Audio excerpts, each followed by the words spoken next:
hurricanes, floods, severe thunderstorms with hail and tornadoes. None of that raises an eyebrow in Houston, Texas. Well, on May 16th, 2024, something was off.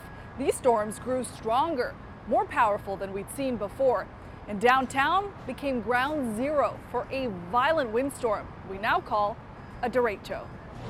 Destructive winds. Windows blown out. Across downtown. That day started like any other for the KHOU 11 weather team. Yeah, maybe it squeezes out something right there. Chief Meteorologist David Paul and I checked the models. The atmosphere was extremely unstable, and the Storm Prediction Center hiked up our severe risk from a level 2 to a level 3. We officially became nervous when we saw that the morning of the derecho. So we watched radar closely, and pretty soon, in astonishment. I remember you spotted it. The velocities were up, and we were seeing velocities above the surface of 100 miles an hour. It was kind of scary to watch it.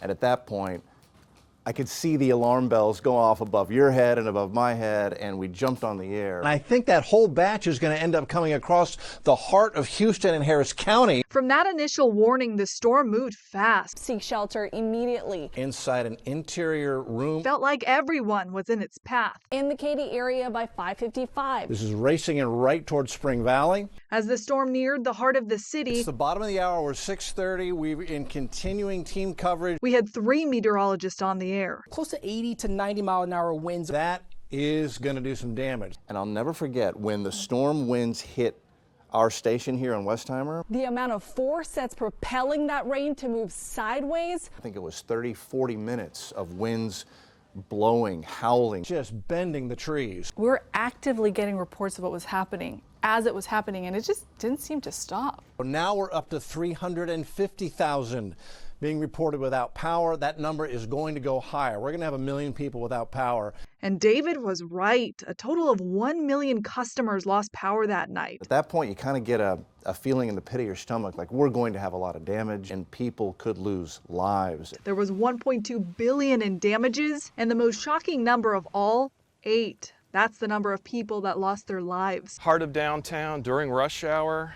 It was really a worst case scenario. Meteorologist Dan Riley spent 32 years with the National Weather Service. He had seen this damage before in other parts of the country, but never in Houston. And when he surveyed the damage the next day, Big portions of roofs were gone.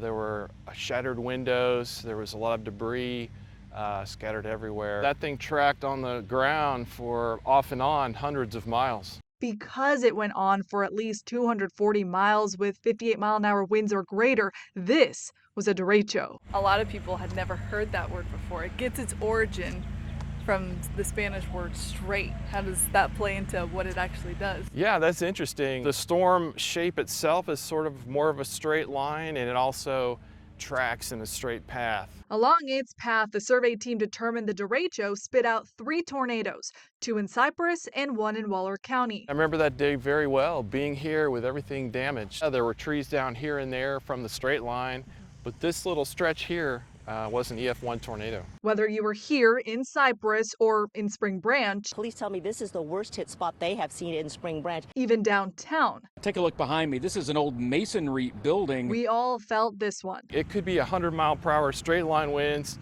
or 100-mile-per-hour rotating winds, and it doesn't matter. It's still going to cause the same type of damage. When people went through it, it kind of surprised them. They hadn't seen it before.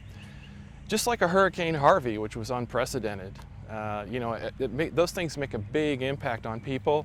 1 year later and life goes on. It's business as usual here downtown, but there is this extra level of weather awareness. You can feel it because here in Houston, just about anything goes. I'm meteorologist Kim Castro, KHOU 11 News.